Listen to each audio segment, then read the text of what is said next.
This is Frank Lieber. Exclusive interviews with the biggest names in baseball and football. Joe Namath, Johnny Bench, Leroy Kelly, Reggie Jackson. They were all at the recently concluded American Airlines Golf Classic in Puerto Rico, and so were we. Here are informal chats with the superstars each morning at 8:15 and each evening at 9:50. Another service of KRLD Sports. The latest American Research Bureau survey reports KRLD Dallas continues to have more audience than any other Dallas radio station. CBS News. The FBI in Berkeley, California says a search is on for a young couple wanted as possible suspects in the terrorist kidnapping of newspaper heiress Patricia Hearst. This is John Meyer reporting on the CBS radio network. That announcement in California marks the first major break in the case since the terrorist Symbionese Liberation Army claimed last week that it had kidnapped Miss Hearst and is holding her as a political prisoner. Reporters were given a description of the wanted couple by Thomas Druken, Assistant Special Agent in charge of the San Francisco FBI office. We determined during the course of our investigation that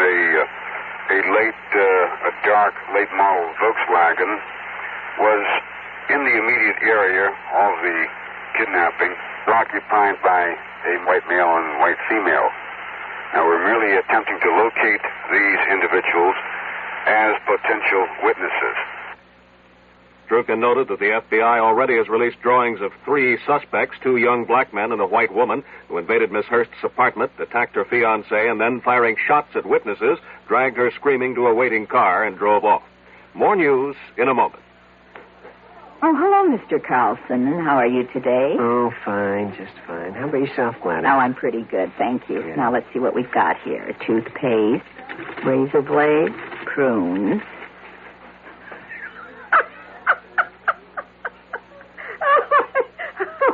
Something wrong? Can we have a replacement checker for Gladys on number 5, please?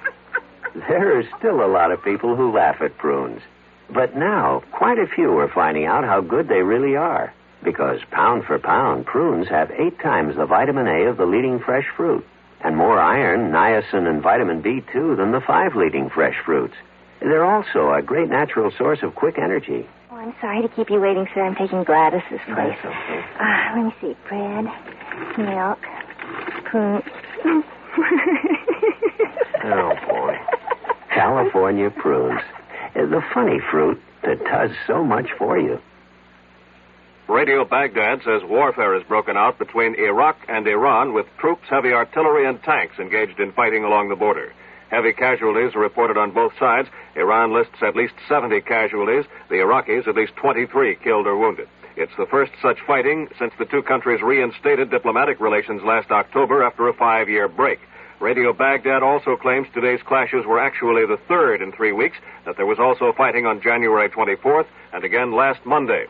In Tel Aviv, the Israeli Military Command confirms 4 Israeli soldiers wounded today in renewed fighting between Syrian and Israeli forces in the Golan Heights.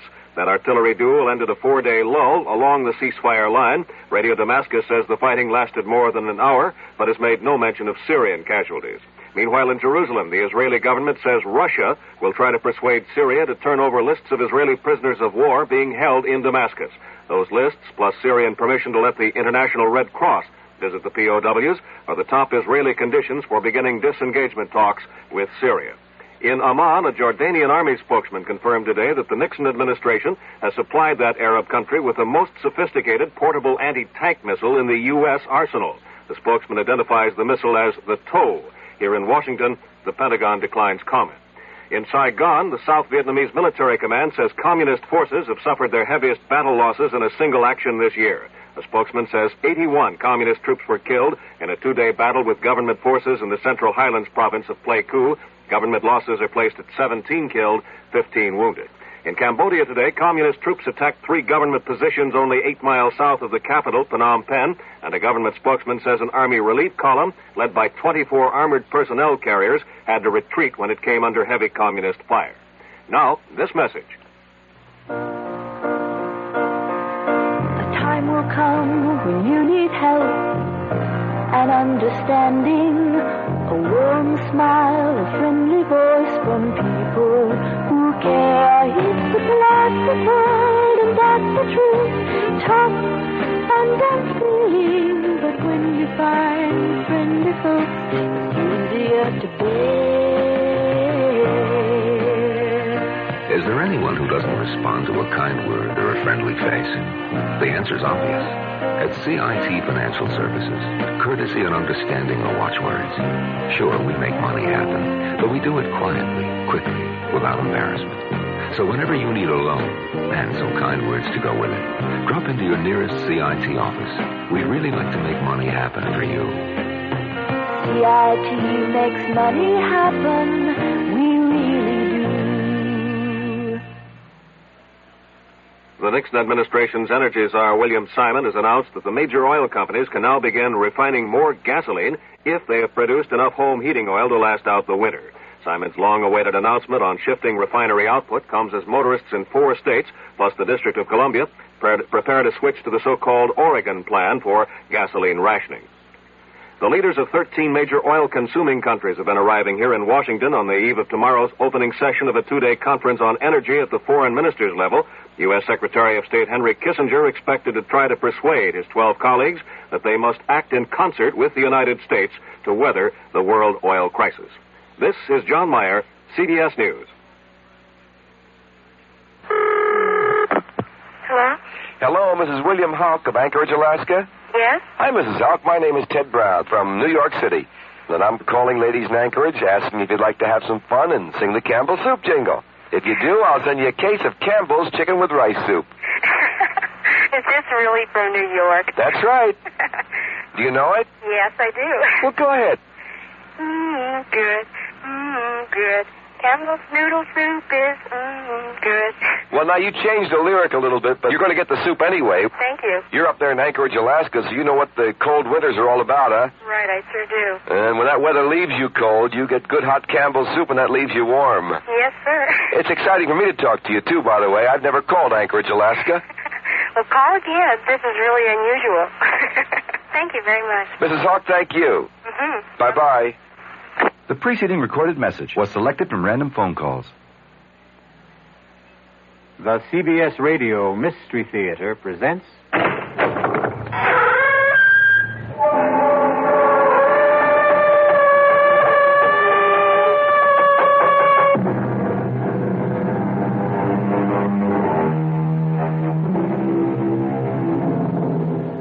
Come in. Welcome. I'm E.G. Marshall. Welcome to the sounds of suspense, to the fear you can hear, to the terrifying world of the imagination. I'm your guide for a journey up a mysterious mountain. Deadman's Mountain is what it's called. Going is really no problem. It's coming down that separates the living from the dead. Doctor, a man simply cannot age 40 years in one night. I wish I knew what to tell you, Mr. Johnson. I saw George last evening at dinner. He was 35. This morning, he's close to 80. But how could that happen? He went where he had no business going. Up Deadman's Mountain. Is there some kind of disease up there? Some germ? Some virus that can age a man? None that is known to science. Then how do you account for it? Probably the Indian legend is correct. Some evil spirit up there hates to be disturbed.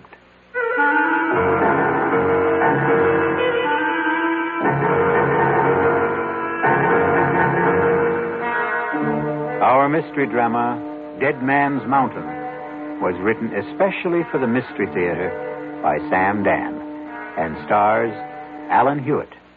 It is sponsored in part by the Kellogg Company, makers of Kellogg's Special K cereal. I'll return shortly with Act One. Hi, son. Hi, Mom. Hi, Dad. Hi, Junior. Kellogg's Special K presents Junior Gives Up. Junior, why aren't you eating your Special K? It's your favorite cereal. Oh, just 'cause. Just 'cause why, honey? Just 'cause Darla said some evil things about it. That's just 'cause why. Hi, Mom. Hi, Dad. Hi, Darla. Hi, sis. Hi, Junior. Darla, what did you tell Junior about his Special K? Daddy, all I told him was that Special K is good for us. Yeah, and anything that's good for me never seems to taste good. But, Junior, you already know that Special K tastes good. Who do I believe? Darla or my taste buds? What's that, son? Oh, nothing, Dad. Son, Special K is America's favorite high-protein cereal. It's got minerals, vitamins, iron, and all those good, nutritious things. But it got to be so popular over the years because it tastes good, too. You mean it's good for me and tastes good, too? Right, son. Right, Dad. Right, Junior. Right, Mom. Right. Right, indeed. Start your balanced breakfast with Kellogg's Special K. It's nutritious and delicious. Right, Dad. When occasional heartburn or acid indigestion is combined with a gassy, foolish feeling, that's what we call gassed indigestion. Digel is made for gassed indigestion because Digel is different. It does more than plain add acids. Digel reduces excess acid while its patented simethicone gets rid of trapped gas fast. Use only as directed. Digel for gassed indigestion. No plain add acid can do what Digel can. Was I embarrassed? Even though I used an adhesive on my dentures, they still came loose during dinner. And when I had to be... This denture wearer should change to Cushion Grip, a soft, pliable thermoplastic adhesive that even hot or cold liquids can't dissolve. That's why Cushion Grip lasts and holds dentures much longer than ordinary powder, paste, or cream adhesives you often must apply 2 or 3 times daily. For new, long-lasting security, new comfort, change to Cushion Grip.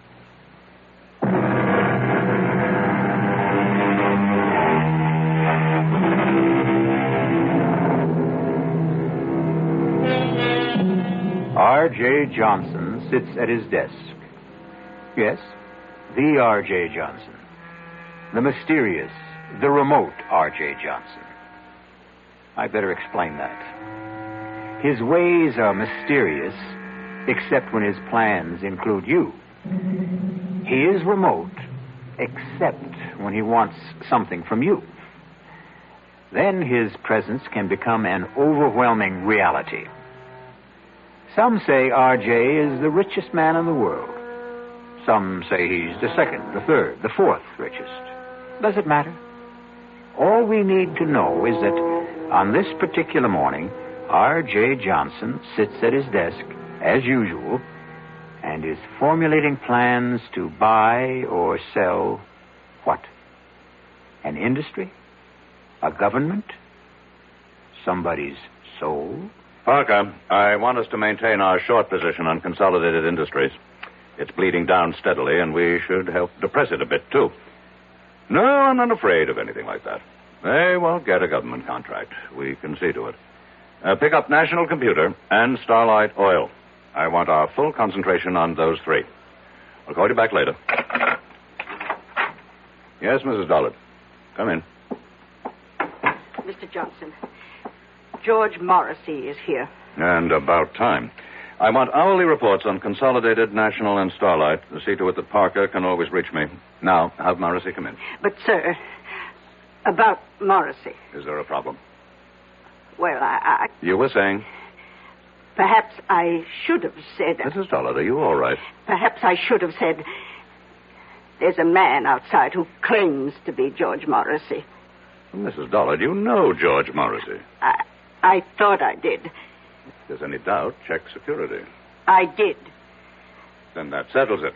He could never hope to get past the lobby elevators if he weren't George Morrissey. Mr. Johnson, maybe what I'm trying to say is there's a man out there. And I don't want him to be George Morrissey. Have him come in here. Yes, sir. Mr. Johnson will see you now. Do you see what I mean, Mr. Johnson?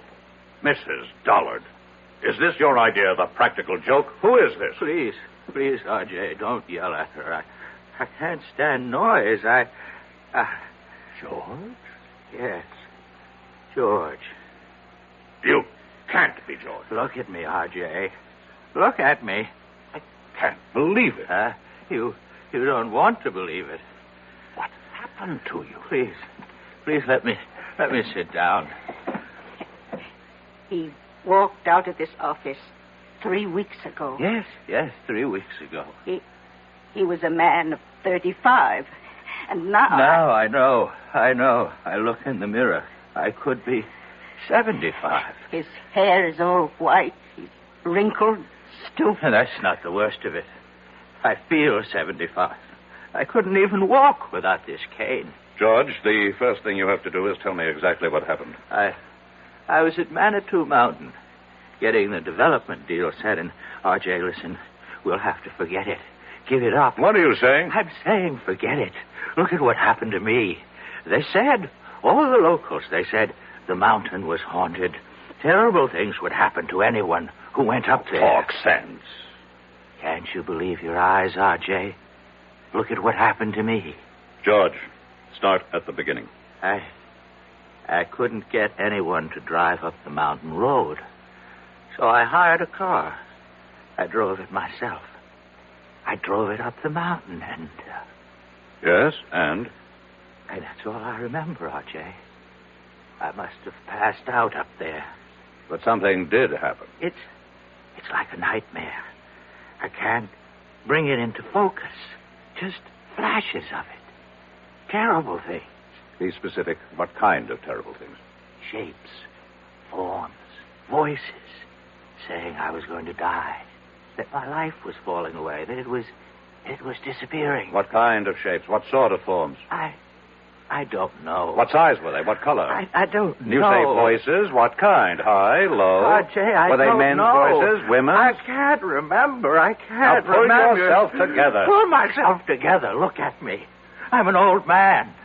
I've been robbed of half my life. Now think.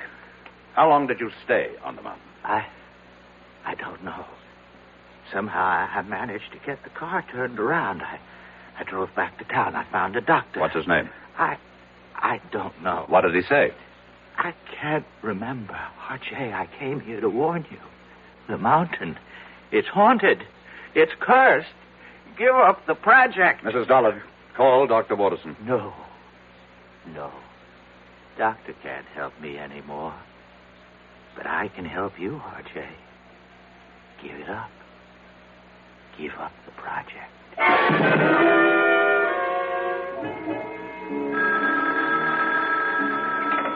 Dr. Waterson? Yes. Keep him on fluids, and whatever you do, see that he remains absolutely calm. That was the resident. About George? No change in his condition. Have you checked the local doctor? The one who saw him first? We called him. He reports he treated a man of about 70 for exhaustion. That's all you could get out of him? And that's all he had to say. And what have you got to say, Doctor? We find that George Morrissey has the physical signs of a man in his 70s. But you know very well he is not in his 70s. Chronologically, no. Medically, yes. Is there a disease that could age a man so radically in so short a time?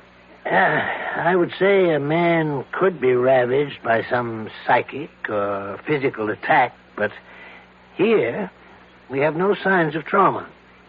His tissues, organs, nervous system, circulatory system, they show the deterioration that could only be caused by aging. Let's cut through all this, Doctor. How did it happen? We don't know. You don't know. Am I supposed to buy this nonsense about a haunted mountain, curses, and all that? I don't have the answer, R.J. Watterson, over the years, I have contributed millions for medical research. I bought this whole hospital for you. So, are you telling me that now, when I need some answers, I'm not going to get anything for my money? I'm telling you that we have no answers at this time. Is it possible that George could be faking? Why should he want to fake? Answer my question. The answer's no.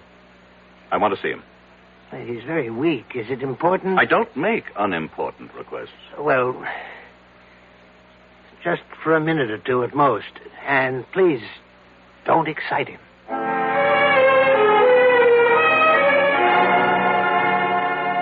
I won the club championship, and I was named third team All-America. George.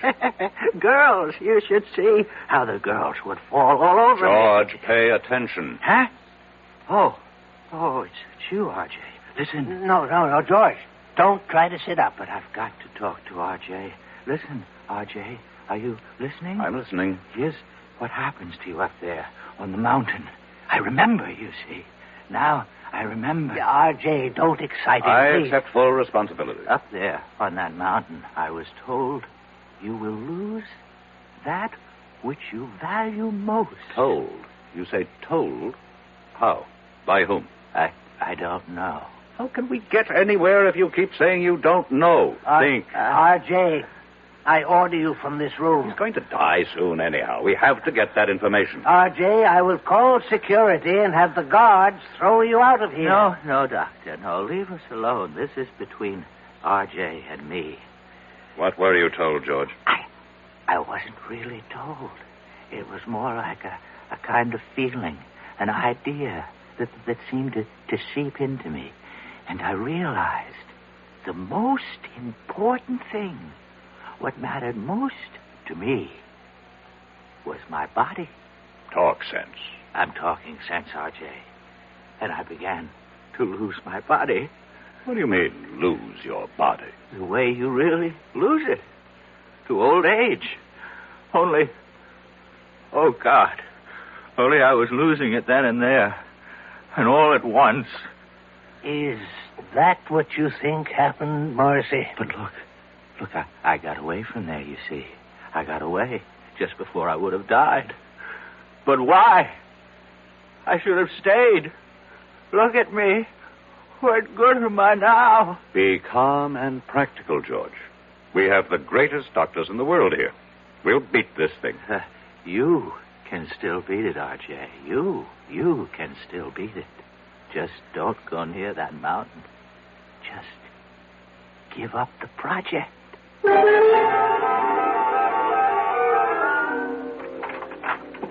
You wanted me, Mr. Johnson? As Parker called while I was out. Yes, sir. He reported in. Consolidated stock is still falling. That's good. National Computer is rising. And Starlight Oil is doing well with the new government. Tell him to increase our holdings. Try 10%. Now, cancel the rest of today and all of tomorrow. Yes, sir. Call Chuck Daly. I want him here in 3/4 of an hour. Sir. What is it?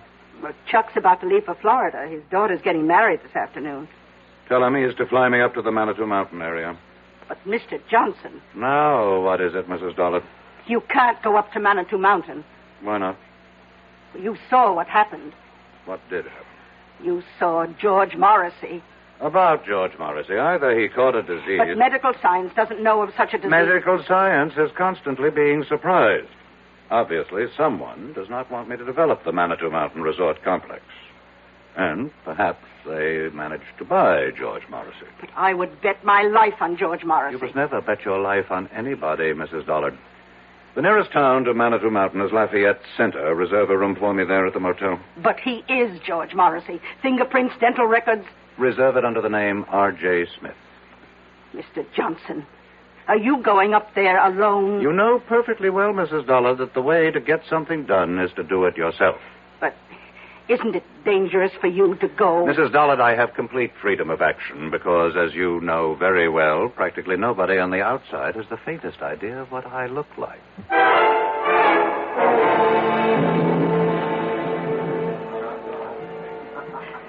How many days do you plan to spend with us, Mr. Smith? Well, that all depends. Oh? On what? Do you suppose I could hire a car and driver? Oh, let's see. I have some cards here. Pick out any name. Tell him Doris Evans over at the motel recommended you. Do you mean I need a recommendation to hire a car? Well, it's deer season. Can't expect a man to concentrate on his business. I would think you can if you pay him and he recognizes his obligation. Well, I can see you're a very serious-minded person, Mr. Smith. What brings you up to our frivolous part of the world? I intend to do some sightseeing. Sightseeing? Why, you have some very beautiful country. Oh, yes, we do have a lot of very beautiful country up here. Wild, unspoiled. And we aim to keep it that way, too. Now, tell me, is there a doctor in town? Oh, I hope nothing's wrong. Wouldn't want you to get sick on us while you're here. No, I should just be checked every now and then. Oh, well, we do have Doc Stallings. Does he have office hours now? His office hours are when he's not hunting or fishing. But I think he'd give up a chance at a 12-point buck for you. Why? Well, he doesn't get an opportunity like this every day. To do what? To treat the world-famous R.J. Johnson. I see. How did you know I'm sorry. Really, I shouldn't have given it away. After all, if you want to call yourself Mr. Smith, we should indulge that little conceit. But how did you know? Mr. Johnson, the whole town knows you're up here. Why, we've all been waiting for you.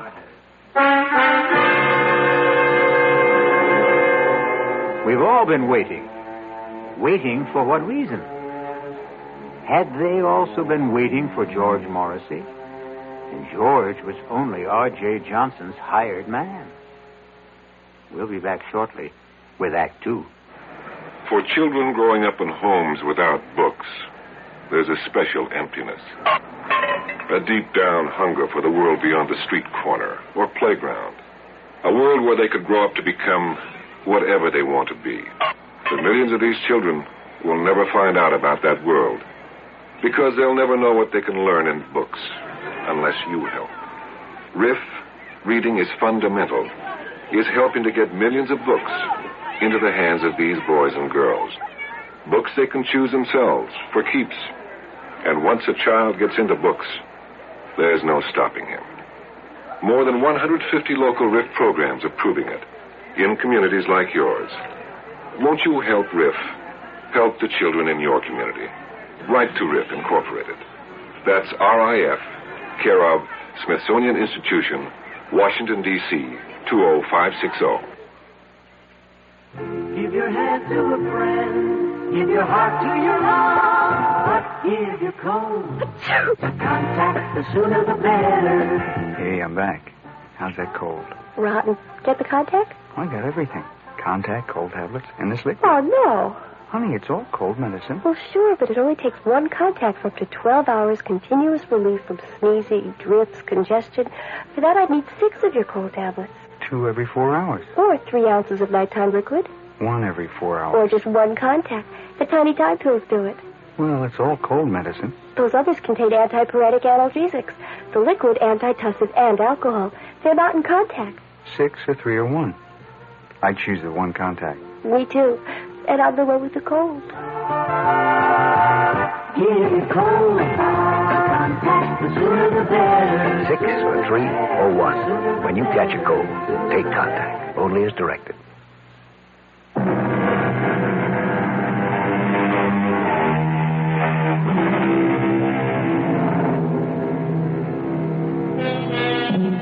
One of the world's wealthiest men sits in the tiny lobby of a small motel in an out-of-the-way village somewhere in the Adirondacks. And suddenly he feels that all of his money and power somehow seem to be very far away at this anxious moment. You say the whole town's been waiting for me, Mrs. Evans? Yes, we've been waiting. Why? Well, you own us now. I own you. In a manner of speaking. You own all the land that surrounds this village. I would think of myself as more of a neighbor. Well, we don't think your plans for the area will make you a good neighbor. You had your chance to protest against the project at the hearing. And we did.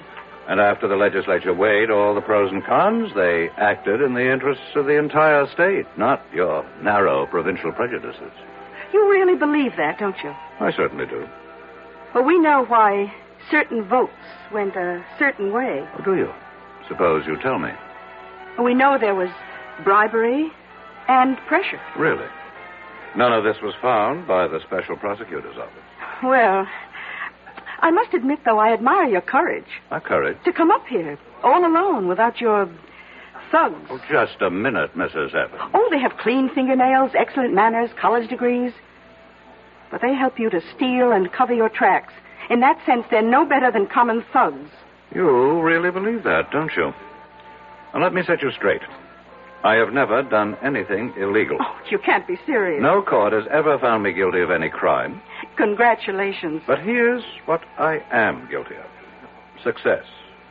And this has earned me the envy and the hatred of millions of people. But that's human nature. I understand that. What I don't understand is the attitude of the people in this town. I'm not taking anything from you. I'm going to make every one of you rich. Can't you believe it? Oh, yes. We believe it. Do you have any idea how property values in this town will skyrocket when the development is here? Yes, indeed. Then why is everybody so unhappy? You know, you remind me of my husband. My late husband, that is. In what way? He was an unsuccessful version of you. He also worshipped money. But he didn't know how to make it. Now, what happened to your husband? He went up to what your investment brochure calls Manitou Mountain. Deadman's Mountain, we call it around here, and it killed him. How could the mountain kill him? It's an old Indian legend. Unless your conscience is completely clear, that mountain will kill you. Well, it killed poor Sidney Evans, rest his soul. Killed him? How? He was discovered at the foot of it. He was completely shriveled. There must be an explanation. Doc Stallings never found it. He just wrote it up as death due to causes unknown. Stallings is, after all, only a country doctor. That's right, he is. Tell me, how do your high-powered city doctors explain Mr. Morrissey? Well, you know about Mr. Morrissey. Oh, the whole town knows about Mr. Morrissey. Poor Mr. Morrissey, he went up there. Something he had no business doing. I must correct that. He had every business doing it. He was my agent inspecting my property on orders from me. But the fact is, he went up there, and the mountain got him. Have other people met with mysterious results after climbing that mountain? Oh, very few and far between. We may be just country folk up here, but we learn from experience.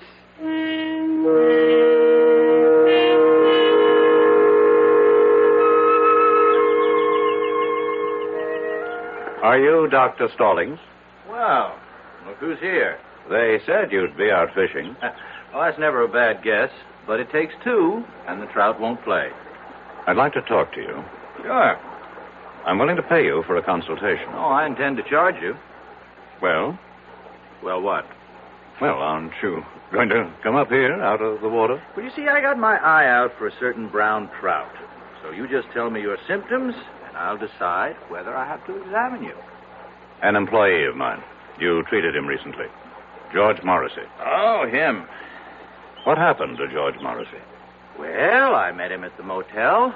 It was a Thursday night. I go there for dinner whenever Doris Evans serves pot roast. Hey, you're lucky. She's having it tonight. About Mr. Morrissey. Oh, he was a serious kind of fellow. Not like you. Same no-nonsense, let's get right down to it attitude. I'm only interested in what happened to Morrissey. What happened? Well, he wanted to hire somebody to drive him up to Deadman's Mountain. And nobody would do it. That's right. Why? Well, you've been told why by now, I'm sure. I'm asking you why. I'll tell you the same thing. That's impossible. Why is it impossible? Oh, I see what you're thinking. It's all right for the simple-minded hicks up here to swallow that superstitious nonsense, but me, I'm a doctor. A product of a highly sophisticated, specialized education. That's exactly what I'm thinking. Well, think again, because I believe it, too. There has to be a reasonable, logical, rational explanation for what happened to George Morrissey. Oh, there is. He offended the spirit of the mountain. Oh, you consider that reasonable, logical, rational? Would you feel better if I said there's something up in that mountain, a virus, a bacillus, a fungus, which somehow causes immediate aging? It would be a more rational explanation. You mean more acceptable? I want to know what you believe, and I'll pay you for it. I believe the evidence. If you go up there, you can die. But why? Because a great spirit lives up there, and he values his privacy. That's impossible. I saw George Morrissey at dinner one night. A vigorous, athletic-looking man in his 30s. I saw him again the following evening. A broken old man, half dead. And you explain it with this half-baked legend. Well, how do your city doctors, with all their modern facilities, explain it? Your Dr. Watterson, a world-famous diagnostician, he called me. He asked me. This thing has to be cleared up. Why? What's wrong with a nice, quiet mystery? If word of this becomes general, it can destroy the entire project. Uh-huh. Is that bad? Millions of people will be deprived of an opportunity to enjoy healthful recreation in a fresh country environment. But it won't be fresh country, you see. You'll have superhighways and smoke and noise and honky-tonk resorts. I'm convinced that you people are up to something. Well, you tell me what. I don't know. But I assure you, I have the resources to find out. Well, if you ever do, let me know.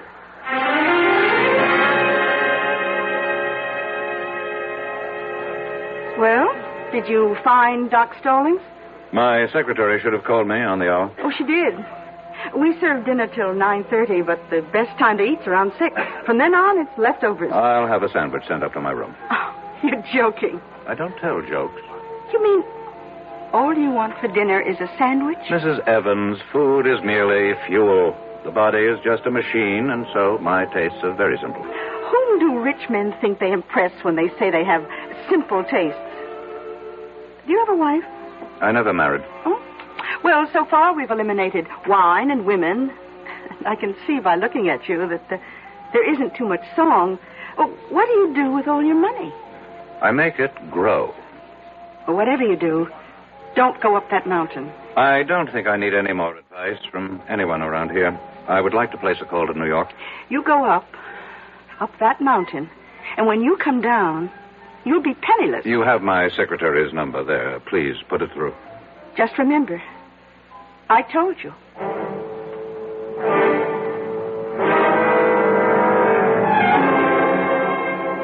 It's exactly 5 minutes past 4, Mrs. Dollard. I know that, sir. Why haven't you heard from Parker? I'm expecting a call any moment. Any moment was not his orders. I specifically directed him to report on the hour. Yes, sir. Why is there a delay? I don't know. Well, find out. Mr. Johnson, I'm only human. What did you say, Mrs. Dollard? Mrs. Dollard? Operator? Operator!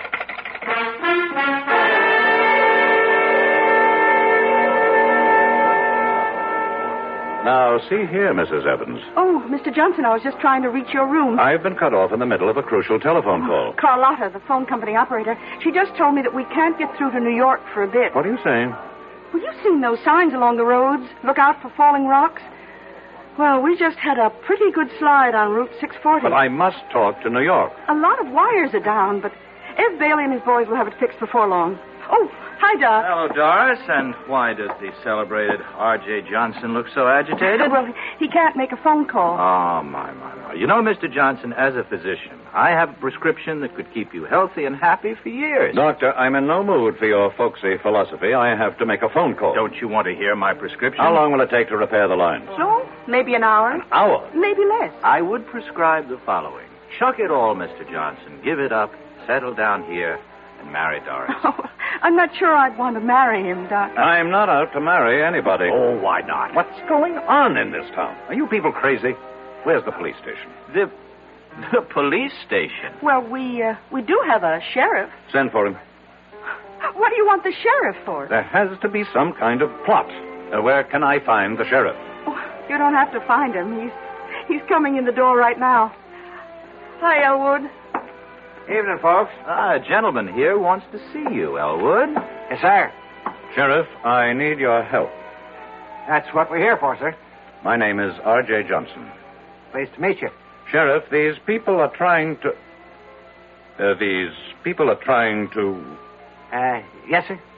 These people are out to do me harm. Which people? Among others, these two. But Doc Stallings here is the greatest guy you'd ever hope to meet. Matter of fact, he takes care of me. And I personally vouch for Doris. She's my sister.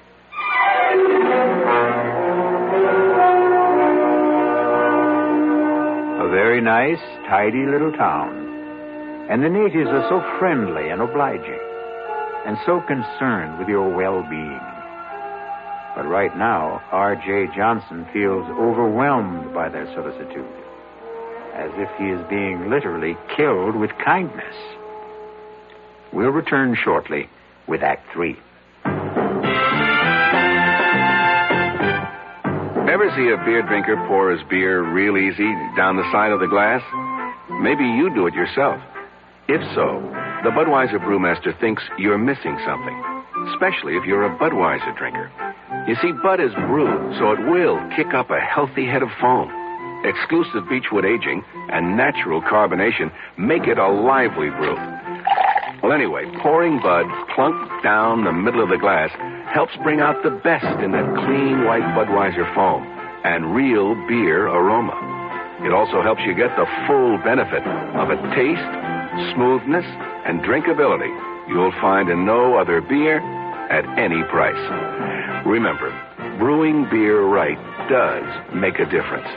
Next time, pour that Budweiser right down the middle and see for yourself. Anheuser-Busch, St. Louis. I'm Art Linkletter, and I'd like to talk about something that everybody loves. Babies. Playschool has introduced a group of fascinating baby toys. Playschool, a Milton Bradley company, has been making toys for generations of preschool children. And their baby toys are just terrific. They're fun and safe. Babies will love the baby action ball. They can grasp it, roll it, shake it, or throw it.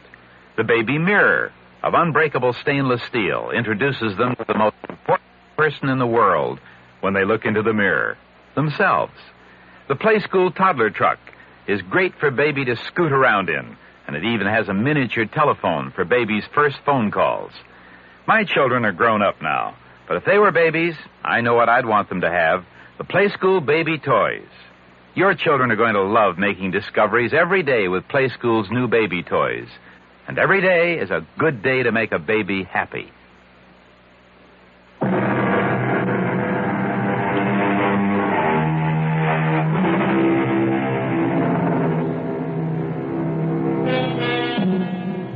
Are the people of Lafayette Center the kindly, generous-hearted folks they seem to be? Or is this a place of evil where death waits for strangers, especially a wealthy stranger like R.J. Johnson?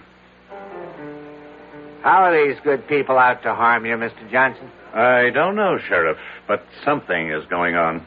And I demand protection until I can get some of my own people up here.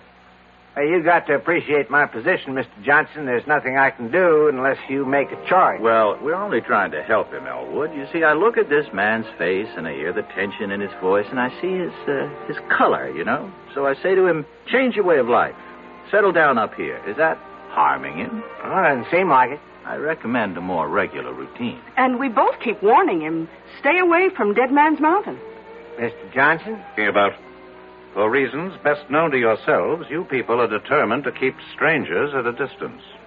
Oh, we'd only be too happy if more folks would move up here. And so you invented this nonsense about a cursed and haunted mountain. But why? You know why, Sheriff.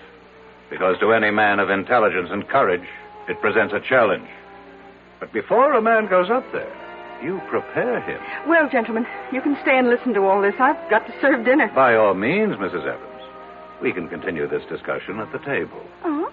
I thought all you wanted was a sandwich. Oh, no. Tonight, I'm having all the trimming.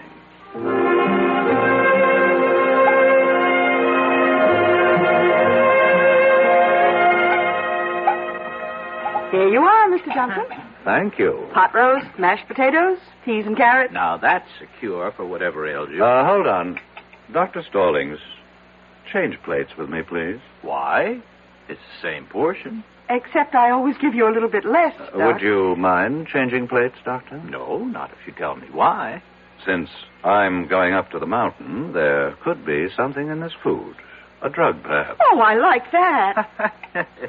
Very well, Mr. Johnson. Here, have it your way. You say you're going up the mountain? Yes. After all we told you? I'm going up that mountain to prove that it's just an ordinary piece of undeveloped country real estate. Can you stop him? Why does everybody want to stop me? Well, look what it did to your Mr. Morris. Suppose, for the sake of argument, there is something dangerous up there, and it gets me. Isn't that to your interest? Without me, there can't be a development project. Well, we have a more basic interest. We have obligations as human beings. Well, now, I will need a car. There's a road, I assume. Oh, yes, sir. Leads up to the top. But why go now? At night? Because the word should get around. R.J. Johnson drove up this Deadman's Mountain, as you call it, in the dead of night, and just as calmly drove down again. But, Mr. Johnson, You really... have something to learn, Mrs. Evans. You think a man becomes rich through trickery, violence, and all manner of illegal, immoral, and unethical acts. I never said that. But you believe it. Tonight, you're going to discover how I became rich. By daring to do what other people consider impossible. It's that simple. I would still advise you to keep away from that mountain. Let's end the little game, Doctor. I've humored all you people long enough. Well, very well. How do you account for George Morrissey? Very simple. George Morrissey is not R.J. Johnson. Oh. Does the spirit of the mountain, going along with the legend, kill everyone whose conscience is not clear? Very well. I'm safe. My conscience is unblemished. Elwood, I still think you should stop him. The sheriff has no right to interfere. I'm merely inspecting my own property. Well, he's right, Doris. A little exercise in morality here. Who would care to accompany me? You look down on. You are the pillars of virtue. You mean there isn't a clear conscience among the three of you? I'll drive you. Doris. Doris, what are you saying? He's challenged us. But, Doris, you know you can't fight the mountain. Well, we can't let somebody else get killed up there either. Well, what can you do? Well, at the first sign of anything suspicious, I can turn the car around. Mr. Johnson, you've got yourself a driver, and I suggest we leave right now. The moon goes down early around here. First I have to call New York. But the lines are still down. How do you know? Carlotta will let us know when they're fixed. Maybe I'd better wait. Oh. Don't tell me you're starting to have second thoughts. I have some very important things to check out. Well, we can drive to the top of the mountain and back again in an hour. How do you know? Have you done it before? No, just a guess. And I'm ready if you are.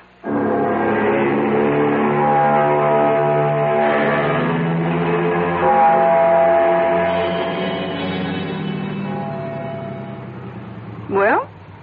What is it, Mrs. Evans? Well, we're here. We're at the foot of Deadman's Mountain. And there, you see, on your right, is the dirt road that leads upward. How far? Oh, I don't know. Well, what are we waiting for? You won't change your mind, Mr. Johnson? No. I still don't understand why you have to do this. This is another reason why I'm a rich man. I buy stock nobody else believes in. I finance schemes other people think are harebrained.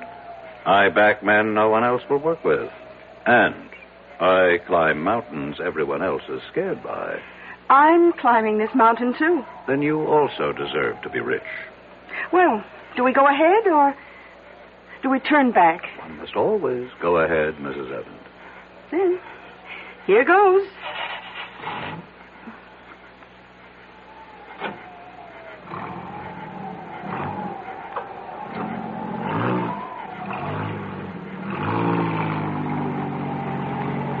How do you feel, Mrs. Evans? All right. I guess. You guess? How do you feel? I don't have to guess. I know. I feel great. It should be interesting. What? Let's assume all you people are right. This mountain is haunted by a great spirit who strikes down all who have guilt. Which one of us do you suppose he'll strike down? Well, I don't have a guilty conscience. I wonder about that. I heard the doctor say you had a weakness for men with problems. Your late husband, maybe he didn't have problems. Maybe you had the problems. Well, we all have problems. Stop for a moment. What's the matter? I think I heard somebody. I haven't heard a sound. Listen. R.J., I'll have the security guards throw you out of here. It's Watterson. It's Dr. Watterson. What's he doing up here? Who's Dr. Watterson? He's looking after George Morrissey. I'll throw you out of here. Didn't you hear him? There's no one around but you and me. Now that I think of it, that's a strange way for Watterson to talk to me. He would never have the guts to say that unless he knew something. Look, I think we'd better turn around. No. I think I'm learning something. Watterson, do you know that Watterson is Parker's son-in-law? Well, who's Parker? My administrative assistant. He executes all my orders. Suppose Consolidated Industries is not going down. Suppose it's starting to go up. Suppose Parker is still holding. Oh, come on, Mr. Johnson. Just relax. Huh? Now, if it's too much for you up here, let's turn back. Tell me, Mrs. Evans, how did you know I'd be here? Well, we just assumed. No one told you. Who would tell us? A pilot. My pilot. I didn't even know you had one. He may have been put out because I made him fly me here on his daughter's wedding day. Oh? Well, that really wasn't nice. I pay him enough, but he didn't tell you. No. I don't hear anything. Just listen. There. I'm only human, Mr. Johnson. I'm only human. Why would she answer me like that if she didn't know something? I don't hear a thing, Mr. Johnson. I'm only human. I'm only human. Let me tell you about her. She's quiet. She's almost mousy. But she's ambitious. I can tell. I've made her a rich woman. She's in on it. She's in on it, too. She and Parker and Morrissey. They worked it out. And you're in on it, too. Me? They wanted me out of the way. And so all of you got together. You worked up this phony scheme. Look, we're going to turn back. Answer the phone. What phone? Answer it. Hello. Hello. Mr. Johnson, I have the latest quote on Consolidated. It's going up. It can't go up. It's gone up 5 points so far. Get Parker. Close it out. Close it out. I can't find Parker. Get him. Get him. Mrs. Dollard. Mrs. Dollard. Who are you talking to? My secretary. She hung up on me. How could she hang up? There's no phone. Consolidated is going up. But there's no stock market at night. Mr. Johnson, it's going crazy. National computer is going down. Have Parker sell at once. I can't find Parker. Mrs. Dollard. Mrs. Dollard. He's gone again. Listen to me, Mr. Johnson. Please, listen. Do you know how much money I've lost so far? Please, listen. You have nothing to be afraid of. It's just a legend. Who can be sure it's true? Oh, sure, we local people push it to scare away developers. I feel weak. As if I lost a lot of blood. Listen, you're R.J. Johnson. You're not to be taken in with this superstitious nonsense. Fight it off. I can't. I'm trying. But all my strength is going. My money is disappearing. Your money isn't your strength. It is. It is. I have nothing else. Please, answer the phone for me. I can hardly lift the receiver. The rebel government just nationalized Starlight Oil. What did you say? Mrs. Dollard. Mrs. Dollard. Mr. Johnson, we're leaving. What? It happened. Everything I was afraid of happened. Consolidated went up. National went down. And Starlight... Nothing happened. It's all your imagination. Mr. Johnson. Mr. Johnson. Talk to me. Mr. Johnson.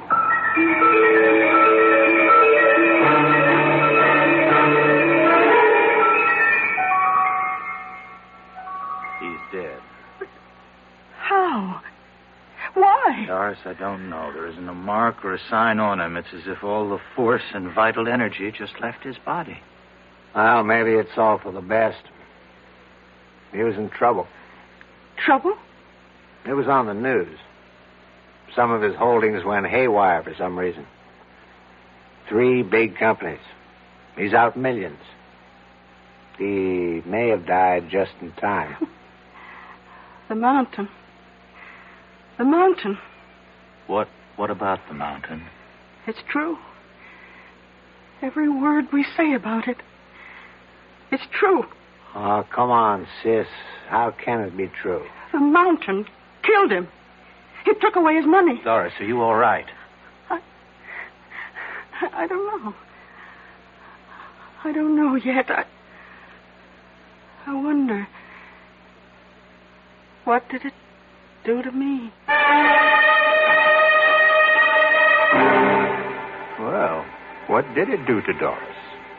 Everybody loses what he values most up on Deadman's Mountain, as the saying goes.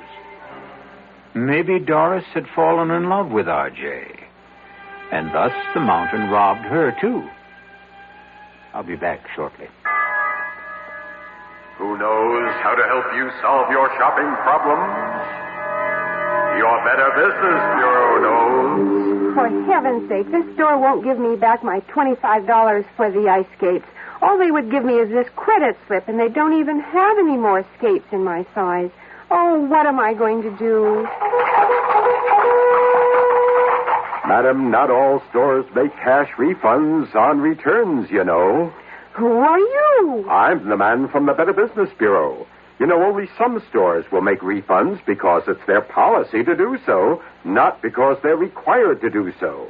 Next time, remember, find out about a store's policy on refunds and exchanges before you buy. I guess you're right. Well, you know, it's just another tip from your Better Business Bureau.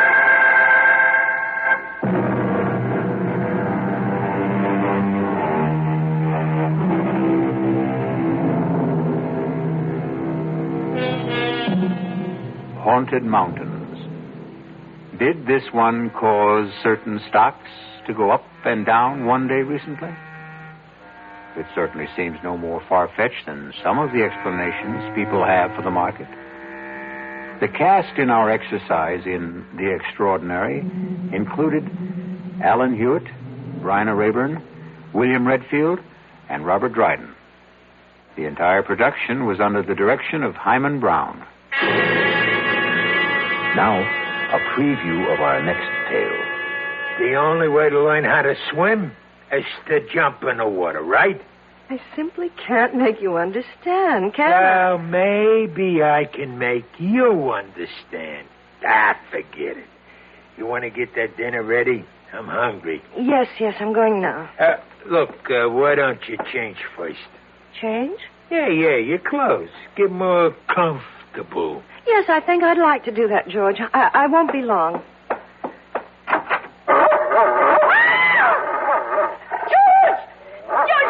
There's a dog on our bed. A horrible big dog. Take it easy. That's my surprise. That's it. Tell her. Get him out of here. Please, George, take him away. It's only a dog, for Pete's sake. He's not going to hurt you. Get it out, George. Please. Radio Mystery Theater was sponsored in part by Anheuser-Busch Incorporated, brewers of Budweiser. This is E.G. Marshall inviting you to return to our Mystery Theater for another adventure in the macabre. Until next time, pleasant dreams.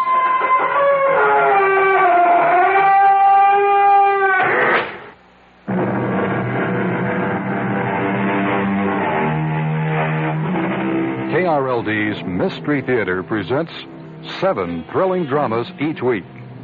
Sundays at 4:07 in the afternoon.